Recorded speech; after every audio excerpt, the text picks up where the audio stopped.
Alan, ano ngayon ang naiisip na paraan ng ating Defense Department para kontrahin ang ganitong behavior ng China sa West Philippine Sea?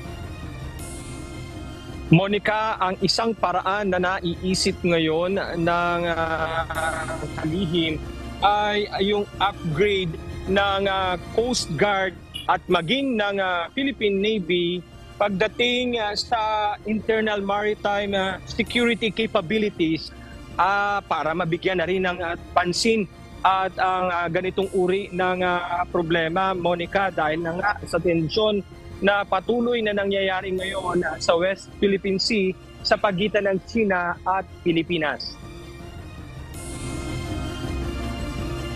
Monica, para kay Secretary Teodoro, isang paglabag sa panuntunan sa ligtas na paglalayag ang inugali ng China sa pagtatangka nitong pigilan ang panibagong resupply mission sa Ayungin Shoal nitong Biyernes. Malinaw na nakuna ng video ang ginawang panggigit-git at pagharang ng mga barko ng China sa mga barko ng PCG at mga supply boats ng Pilipinas.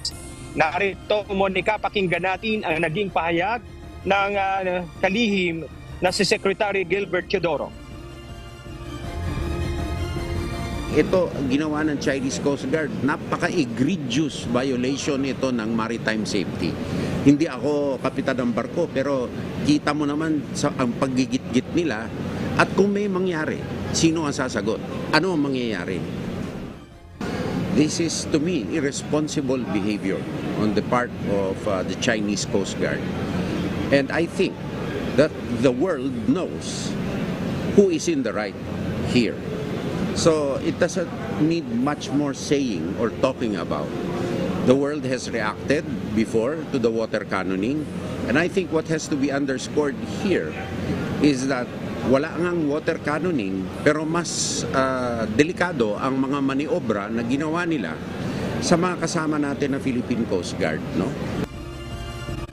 Monica, ayon sa National Task Force West Philippine Sea o NTFWPS, mariin nilang kinukundina ang patuloy na iligal, agresibo at panggugulong asal ng Chinese Coast Guard at Chinese militia vessels sa loob ng ating EEZ o Exclusive Economic Zone.